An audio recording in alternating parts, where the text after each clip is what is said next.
In the continuation of chapter number 10 wave optics, आज हम discuss कर रहे हैं डिफ्रैक्शन ऑफ लाइट। सो सबसे पहले हम डेफिनेशन की बात करें। The bending of light round the corner of an obstacle और the aperture is called the diffraction.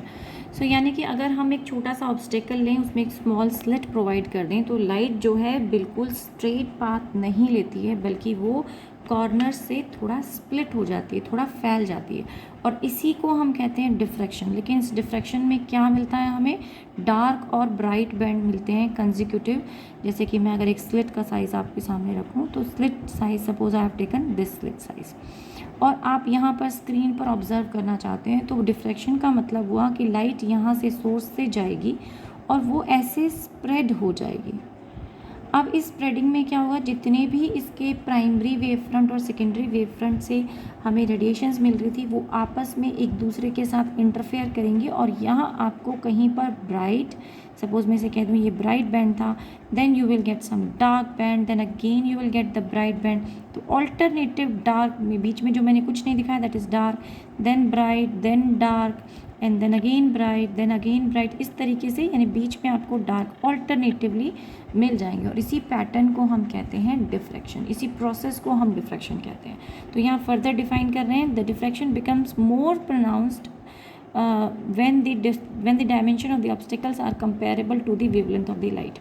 अगर जो लाइट हमने इंसिडेंट कराई है सरफेस स्लिट में, उसकी वेवलेंथ का साइज़ और स्लिट का साइज़ जो है वो कंपैरेटिव हो जाए या कंपैरेबल हो जाए, तो फिर ये आपको डिफ्रैक्शन पैटर्न बहुत ही क्लियर नज़र आता है।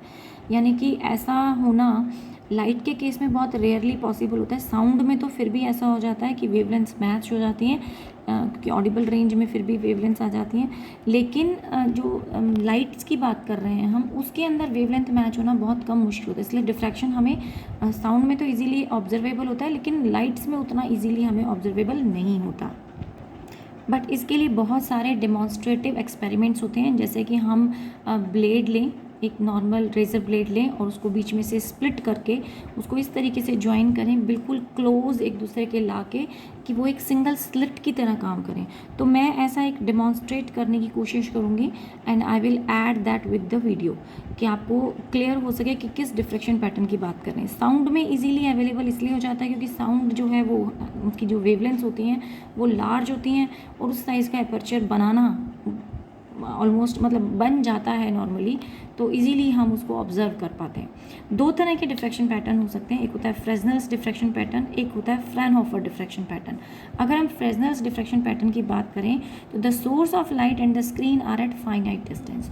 तो यहाँ पर सोर्स और स्क्रीन जो है वो फाइनाइट गैप पर होते हैं फ्रॉम द ऑब्स्टिकल। तो यानी जैसे ये सोर्स है और ये स्क्रीन है, इन दोनों के बीच का जो डिस्टेंस होगा वो फाइनाइट होगा, और इसके अंदर हम कोई लेंसेज यूज़ नहीं करते।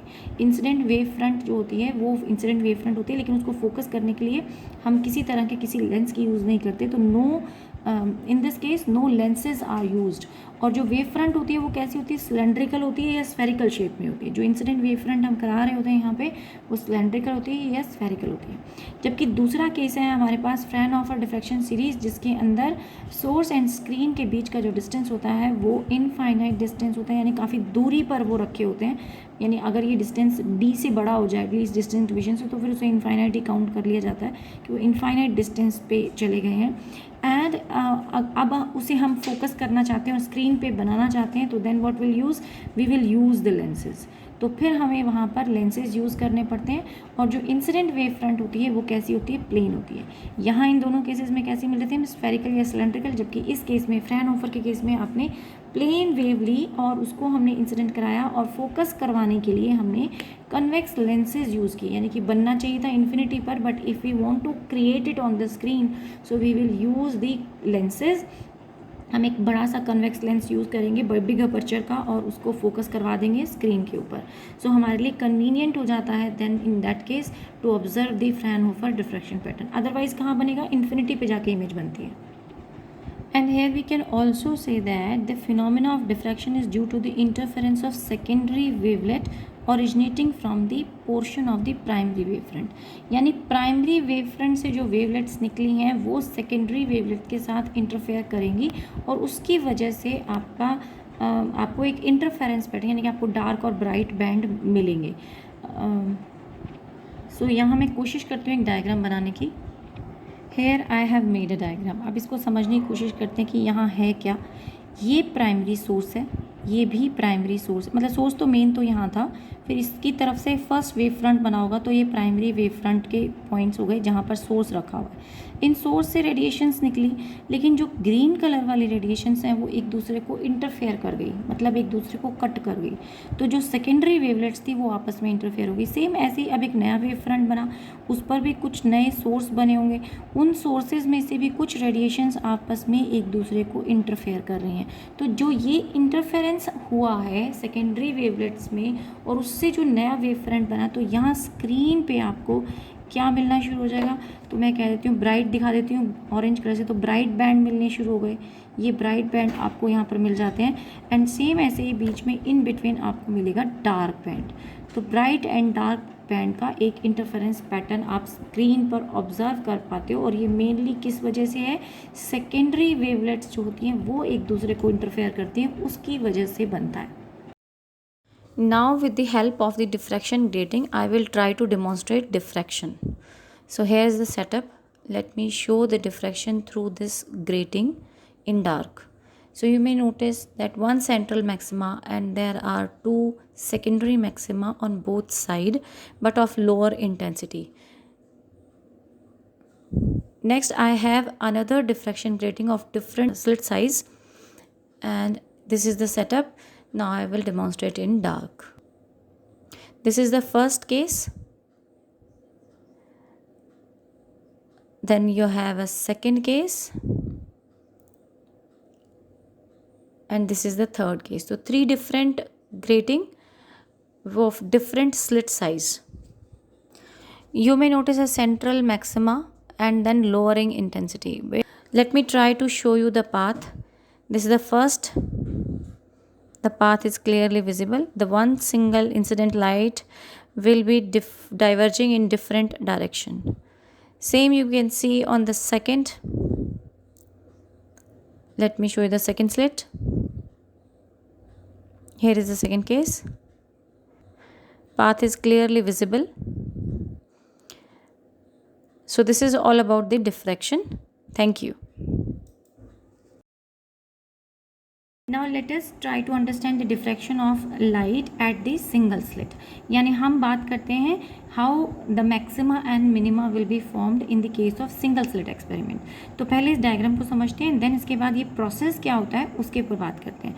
तो S सोर्स है, पॉइंट सोर्स है, यहाँ से लाइट रेडिएशन निकली, लेंस से पास करेंगी so that the light radiation will become parallel, और एक plane wave front of W जिससे रिप्रेजेंट किया है मैंने, तो W का वेव फ्रंट इंसिडेंट हो जाएगा ऑन दी स्लिट। स्लिट की जो साइज़ है वो कितनी है, वो D है। तो स्लिट साइज इज D। जब ये प्लेन वेव फ्रंट इंसिडेंट हुआ तो लाइट रेडिएशन कुछ तो स्ट्रेट निकल गई, और फिर से हमने एक लेंस L2 यूज़ किया है सो दैट कि वो लाइट रेडिएशन कहाँ पर कन्वर्ज कर जाए, उनको कन्वर्ज कराने के लिए। तो हमने फिर से उनको कन्वर्ज कराया and they will make a central maxima eight O। तो O पे आपका सेंट्रल मैक्सिमा बन जाएगा, और कुछ कॉर्नर्स पे, डिफ्रैक्शन किसे बोलते हैं कि कॉर्नर्स पे लाइट का बेंड होना, तो यहाँ पर लाइट जो थी वो कुछ रेडिएशंस जो थी वो कॉर्नर्स पे बेंड हो जाएंगी, और वो भी जब दोबारा फोकस करेंगी तो पॉइंट P पे आपको मिनिमा या मैक्सिमा मिलेगा, डिपेंडिंग अपॉन कि क्या इंटरफेयर कर रहा है। क्रस्ट एंड क्रस्ट आपस में ओवरलैप कर रहे हैं या क्रस्ट एंड ट्रफ कर रहे हैं। क्रस्ट एंड क्रस्ट कर जाएंगे तो आपको क्या मिल जाना चाहिए, मैक्सिमा मिलना चाहिए, और क्रस्ट एंड ट्रफ करते हैं तो हमें मिनिमा मिलना चाहिए। तो ये सोर्स एंड स्क्रीन के बीच का डिस्टेंस हमने कंसिडर कर लिया D। जो एंगल है एक्चुअली हम क्या कंसिडर करेंगे, पॉइंट P पे दोबारा राइट रेडिएशन कन्वर्ज हुई है, तो ऐसे पॉइंट P उस तरफ भी होगा, ऐसे ही O के इस साइड भी होगा। लेकिन जब उस तरफ कन्वर्ज किया लाइट रेडिएशन ने, तो पॉइंट P पर पहुंचने के लिए A से जो रेडिएशन चली थी उनमें और जो B से चली उनके बीच में कुछ पाथ डिफरेंस आ गया, और इस पाथ डिफरेंस को हमने रिप्रेजेंट करने के लिए क्या किया, पॉइंट A से एक नॉर्मल डाल दिया है BP पर। जो BP रे जा रही थी उस रे पर हमने एक नॉर्मल डाल दिया। ये सब एरोज आप इसमें दिखा सकते हो क्योंकि बेसिकली हम लाइट रेडिएशन की ही बात कर रहे हैं। ओके, तो जो ओ पे पॉइंट पी पे जो रेडिएशंस बी से जा रही थी उनको एक एक्स्ट्रा पाथ कवर करना पड़ा और उस पाथ डिफरेंस को हम कह रहे हैं b n. So will try to find out कि पाथ डिफरेंस क्या हुआ. सो हमने एक पाथ डिफरेंस कवर किया जिसको मैं बोल देती हूँ बी एन, जो हमें नॉर्मल डालने के बाद मिला है. And this is equal to what, b p में से आपने ए पी को सब्ट्रैक्ट किया तो ये एक्स्ट्रा पाथ था, तो b p minus a p बोल देते हैं. That is equal to your b n. So ये तो फिगर से हमें पता चला और हमने नॉर्मल डाल के निकाला है. एंड ये जो एंगल होता है ये भी थीटा होता है. एंड जो दूसरे एंगल्स आप देख रहे हैं ये वाले एंगल ये भी, क्योंकि एक्चुअली वेव फ्रंट क्या होता है, नॉर्मल होता है हमेशा. तो ये जो एंगल बन रहा था ये आपका थीटा है और इस तरफ से ये जो साइड एंगल हुआ है ये भी थीटा है. वैसे तो हमें सिर्फ इस वाले थीटा का रिक्वायरमेंट था, इस वाले, so that this triangle we have. So in triangle a b and c, b n n, c नहीं, ए बी एन. तो हमने ट्राइंगल ले लिया. इस ए बी एन ट्राइंगल के अंदर अगर आपको फाइंड आउट करनी हो बी एन की वैल्यू तो you can find out b n by a b using concept of sine theta. Sine theta क्या होता है, sine theta is equal to perpendicular upon hypotenuse. तो perpendicular is b n is perpendicular and hypotenuse is your a b. तो a B को हमने hypotenuse कहा तो hypotenuse उधर जाएगा और ए बी का तो डिस्टेंस हमें मालूम है, थिकनेस पता है हमें, वो कितना था, इसकी जो मेजरमेंट थी वो थी डी. तो बी एन को हम पुट कर सकते हैं, that is equal to d sine theta. ये कब आया है ये याद रखिए कि हमने क्या बनाया है, एक ए एन बनाया, ये वाला ए एन कहाँ पे, परपेंडिकुलर टू बी पी. जो बी पी रेडिएशंस थी, यहाँ से जाने वाली जो रेडिएशंस थी उसके ऊपर हमने एक नॉर्मल डाला था और उस नॉर्मल को मैं किसी हाईलाइटेड कलर से दिखाती हूँ. ये वो नॉर्मल है. So this is the normal. तो ये नॉर्मल हमने डाला है और उस नॉर्मल की वजह से अब ये ट्राइंगल बन जाता है. ट्राइंगल बी एन ए कह लीजिए या ए बी एन, मैंने ए बी एन लिख दिया था. सो उस ट्राइंगल में आप साइन थीटा, फिर अब हम ये वाला साइन थीटा ले रहे हैं. Sine theta is perpendicular upon your hypotenuse is a b. तो वो हमने वैल्यू प्लेस कर दी और हमारे पास ये रिलेशनशिप आ जाता है. अब हम कह रहे हैं कि जो पाथ डिफरेंस कितना हो कि आपको वहाँ मैक्सिमम मिले या पाथ डिफरेंस कितना हो कि आपको वहाँ पे मिनिमम मिल जाए. तो इसके लिए मैं एक सेटअप लगाती हूँ एंड आपको समझाने की कोशिश करती हूँ to make you understand the process of diffraction. तो मैंने यहाँ एक छोटा सा डायग्राम बनाया है और ये स्लिट है और यहाँ मैंने अज्यूम कर लिए हैं 5 पार्टिकल्स. एक्चुअली 5 नहीं होते, यहाँ तो बहुत सारे पार्टिकल्स होते हैं, just like dot dot dot dot में आप कितने भी दिखा लो n नंबर, बट मैंने 5 ही शो किए हैं और जो रिप्रेजेंट करना चाह रही हूँ वो इससे इजीली हो जाएगा. तो हमारा पर्पस सॉल्व हो जाता है, तो इसलिए मैंने ईजी बनाने के लिए उसको सिर्फ 5 कंसिडर किए. ये वो पॉइंट P है जहाँ पर हमें ऑब्जर्व करना है कि मैक्सिमा बनता है या मिनिमा बनता है. तो कहते हैं कि मिनिमा की जब कंडीशन होती है तो जो पार्टिकल यहाँ पर था वो तो जल्दी पहुँचेगा, लेकिन जो इस कॉर्नर में पार्टिकल होगा वो एक एक्स्ट्रा पाथ कवर करेगा और वो पाथ कितना होगा, लैम्डा. अगर तो वो पाथ लैम्डा होता है तो यहाँ आपको मिनिमा मिल रहा है और अगर वो लैम्डा बाई 2 यानी ऑड इंटीग्रल मल्टीपल होता है तो फिर ऑफ लैम्डा बाई 2 तो आपको यहाँ पर क्या मिलता है, मैक्सिमा मिल जाता है. यानी 3 लैम्डा बाई 2 पे आपको मैक्सिमा मिलेगा, लेकिन लैम्डा पे आपको मिल रहा है मिनिमा. तो हम यहाँ पर देखते हैं कंडीशन मिनिमा की कैसे सेटिस्फाई हो रही है and then will try to look at the maxima condition. तो हमने कंसीडर किया कि ये पार्टिकल तो अभी स्टार्ट ही कर रहा होगा मोशन और इस पार्टिकल ने एक्स्ट्रा पाथ कवर किया, यानी कि इसका प्रोपागेशन पहले शुरू हो जाना चाहिए, इसके अंदर वाइब्रेशंस पहले होनी चाहिए. तो अगर पार्टिकल ये वाला पहले शुरू करता है तो ये कितनी एक्स्ट्रा पार्ट चलना है इसको, लैम्डा. तो ये वाइब्रेट कर रहा है अपनी पोजीशन पे, यहाँ गया होगा, वापस आया, पीछे गया एंड अपनी एक कंप्लीट साइकिल पूरी. एक कंप्लीट साइकिल का मतलब हुआ एक पाथ, एक वेवलेंथ उसने एक्स्ट्रा कवर कर लिया. जबकि इससे पहले वाला पार्टिकल जो था वो आगे गया होगा, वापस आया होगा एंड देन पीछे रह गया, क्योंकि उसकी साइकिल अभी पूरी नहीं हुई. उसमें और उसमें भी फेज डिफरेंस है.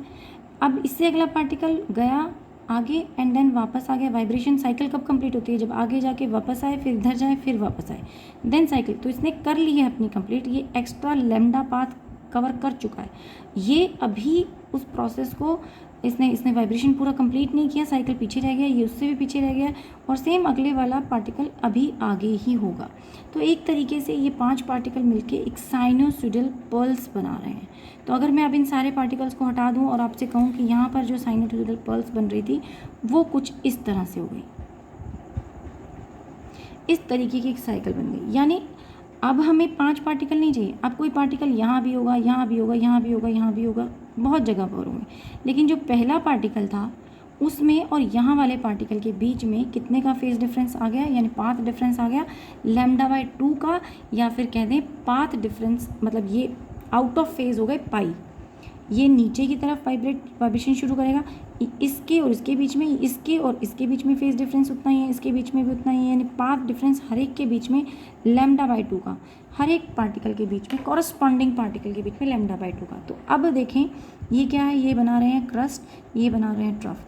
तो क्रस्ट वाले पार्टिकल जब ट्रफ वाले पार्टिकल से ओवरलैप करते हैं तो आपको क्या मिलता है, मिनिमा मिलता है। तो यही यहाँ हो रहा है, क्योंकि इन दोनों का फेज डिफरेंस, हर यहाँ के हर एक पार्टिकल का फेज डिफरेंस यहाँ वाले पार्टिकल के साथ कुछ इस तरह से है कि वो एक दूसरे के अपोजिट हैं, यानी पाई का फेज डिफरेंस चल रहा है। कंप्लीट साइकिल होती है 2 पाई की, कंप्लीट वेवलेंथ होती है लैम्डा की, और यहाँ हाफ साइकिल पे आपको फेज डिफरेंस पाई का मिलेगा और पाथ डिफरेंस मिलेगा λ/2 का। अब बात कर लेते हैं हम मैक्सिमा की। तो जब हम मैक्सिमा की बात करते हैं तब हम कहते हैं जो पार्टिकल ने एक्स्ट्रा डिस्टेंस कवर किया वो हो जाएगा 3 λ/2, यानी इस पॉइंट से जहाँ पर आपकी स्लिट स्टार्ट हो रही थी और एंड हो रही थी, उस पॉइंट से अब अगर आप नॉर्मल डालोगे तो फिर जो एक्स्ट्रा पाथ स्लिट को कवर करना पड़ा या पार्टिकल को कवर करना पड़ा वो था 3 λ/2, और इस सिचुएशन पे आपको पॉइंट P पे मिल जाएगा तब मैक्सिमा। तो मैक्सिमा की कंडीशन ये हो गई मिनिमा की। अब ये मैक्सिमा की ऐसी कंडीशन क्यों हुई, क्योंकि ये तो हमें क्लियर है कि यहाँ पर जो पार्टिकल्स थे उनका कॉरस्पॉन्डिंग पार्टिकल्स यहाँ थे जो आउट ऑफ फेज चल रहे थे और उनको ओवरलैपिंग से वो एक दूसरे को कैंसिल कर रहे हैं। लेकिन इस वाले सेक्शन के लिए ये इसके हमने 3 पार्ट्स कर दिए, क्योंकि 3 बोला है हमके 3 λ/2, तो हम ये 3 λ/2 कब हमें मिलता है कि एक तो कंप्लीट साइकिल हो लैम्डा और दूसरा हमें मिल जाए λ/2। तो जब ये इन दोनों को हम ऐड करते हैं देन वी गेट 3 λ/2। तो इसका मतलब ये हुआ कि एक तो कंप्लीट साइकिल हो गई होगी पार्टिकल्स की, तो एक तो कंप्लीट साइकिल हो गई और आपको λ/2 एक्स्ट्रा और मिला। तो जो कंप्लीट साइकिल थी वो तो जैसे यहाँ ओवरलैपिंग हुई थी पिछले केस में और आपको मिनिमा मिला, तो यहाँ इन दोनों की वजह से तो आपको इधर भी मिनिमा ही मिलेगा, यहाँ के कॉरस्पॉन्डिंग इसको ओवरलैप करेंगे and then finally will get minima. लेकिन ये जो बच गया ये किसी से कैंसिल नहीं हो रहा, तो इसकी वजह से आपको यहाँ पर जितने भी पार्टिकल्स हैं वो जब इंसिडेंट होंगे या मीट करेंगे पॉइंट P पर वो आपको मैक्सिमा दे देंगे और आपको ब्राइट फ्रिंज मिल जाएगी। तो ये रीजंस होते हैं यहाँ पे। अब हम कंडीशन देख भी लेते हैं और मैथमेटिकली देखते हैं उसको। So now we calculated earlier, जहाँ पर हमने रोका था कैलकुलेशन था Bn = d sin थीटा तक हम निकाल चुके थे। We want to find out कि अगर फॉर मिनिमा हो जाए, यानी मिनिमा की कंडीशन हमें निकालनी है। So this is we are finding out the minima condition. So minima के लिए हमारे पास Bn क्या हो जाना चाहिए, Bn हो जाना चाहिए equal to the wavelength lambda. तो अगर Bn वेवलेंथ लैम्डा के इक्वल हो जाता है तो फिर आप कह सकते हो कि therefore d sin theta is equal to lambda, या फिर हम ये कह सकते हैं d sin थीटा को थीटा ना कहकर हम इसे θ1 बोल दें, सिमिलर टू θ1 ओनली और d θ1 ओनली, एंड इसको इक्वल टू लैम्डा कर दीजिए। देयरफॉर आपके पास θ1 की वैल्यू जो है वो आ गई λ/d। ये आ गया। ये हमने ऐसा क्यों किया d θ1, बिकॉज sin θ1 जो है वो सिमिलर टू θ1 ले लिया है। Why, because angle is small. जो यहाँ हम डेविएशन मान रहे हैं बहुत ह्यूज एंगल से तो होती नहीं, क्योंकि वेवलेंथ ही बहुत छोटी होती है और इतना स्लिट साइज भी बहुत छोटा होता है, तो बहुत एंगल भी बहुत ही छोटा होगा। तो इस केस में हम साइन θ1 को ओनली θ1 के इक्वल मान सकते हैं, और हमने क्या कर दिया, ये d और इसका θ1 बच गया, d θ1 बचा, और जिसमें से हमें θ1 चाहिए था तो d को हम डिनोमिनेटर में ले आए तो λ/d1। सेम ऐसे ही अगर आपको सेकेंडरी मैक्सिमा चाहिए, मिनिमा चाहिए,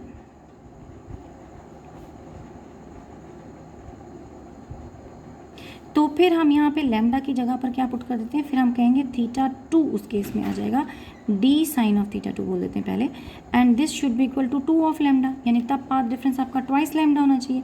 या फिर हम सिंपली कह देते हैं कि थीटा 2, क्योंकि sine theta 2 is similar to theta 2, will be equal to 2 lambda by d. और ऐसे ही अगर आप nth मिनिमा की बात करेंगे, so then your theta nth will be equal to n lambda by d, where n is your 1, 2, 3 and so on. So now we'll find out the condition for the maxima. For maxima,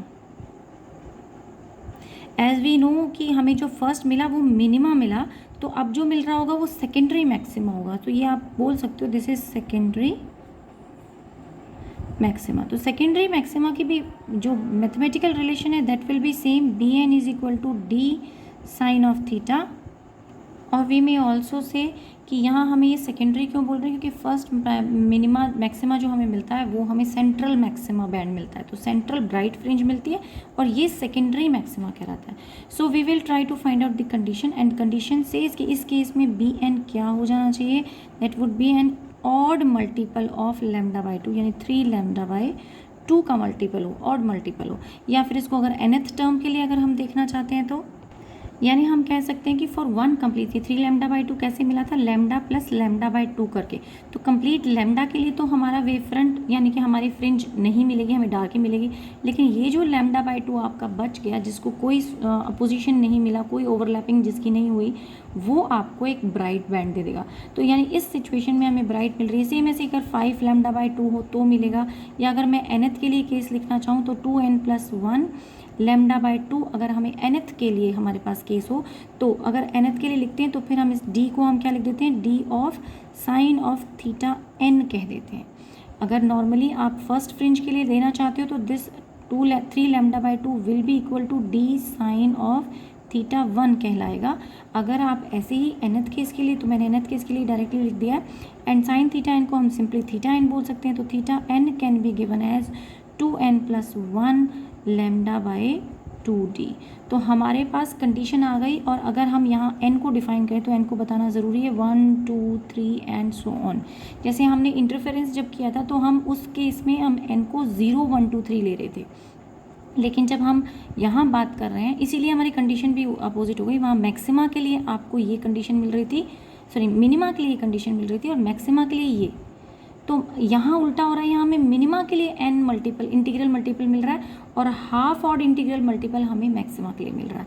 तो यहाँ n की values भी revert हो गई। बहुत सारे बच्चे इसमें कंफ्यूज हो जाते हैं और उल्टा लिख जाते हैं, इस इंटरफेरेंस वाला डिफ्रैक्शन में लिख देते हैं और डिफ्रैक्शन वाला इंटरफेरेंस में। तो एक चीज़ क्लियर हो गई हमें कि यहाँ जो हमें फ्रिंज मिल रही हैं उसके अंदर हमें सेंटर ब्राइट फ्रिंज मिलेगा, देन उसके बाद आपको सेकेंडरी मिनिमा मिलेगा, एंड देन मिनिमा मिला, फिर मैक्सिमम सेकेंडरी मैक्सिमा मिला, एंड देन मैक्सिमा मिला, एंड सो ऑन। इसी तरीके से दोनों आइदर साइड पे आपको फ्रिंजेस मिलती रहेंगी। और ये कंडीशन क्या थी, ये लैम्डा की है, तो ये माइनस लैम्डा इस तरफ, ये आपको 2 लैम्डा के लिए, ये 3 लैम्डा के लिए। तो मिनिमा हमें हर बार इंटीग्रल मल्टीपल पे मिल रहा है और ये हमें ऑड इंटीग्रल मल्टीपल पे मिल रहा है। मैक्सिमा वो हमें डिफरेंट केस, और वो भी इंटीग्रल मल्टीपल किसका, लैम्डा बाई 2 का। तो ये ध्यान रखना पड़ेगा। और इंटेंसिटी सबसे ज़्यादा ब्राइट होती है जो सेंट्रल ब्राइट फ्रिंज होती है उसकी, बाकी सब जगह इंटेंसिटी जो है घटती चली जाती है। इंटरफेरेंस में और डिफ्रैक्शन में ये भी एक कॉमन डिफरेंस है, वहाँ इंटेंसिटी सेम रहती है, वेरी भी हो सकती है लेकिन मोस्ट केसेस में वो सेम रहती है, लेकिन यहाँ इंटेंसिटी डेफिनेटली डिक्रीज़ करती हुई चली जाएगी। सेंट्रल मैक्सिमा की सबसे स्ट्रॉन्गेस्ट इंटेंसिटी होगी। सो आज की क्लास के लिए इतना ही, नेक्स्ट क्लास में कंटिन्यू करेंगे। Thank you.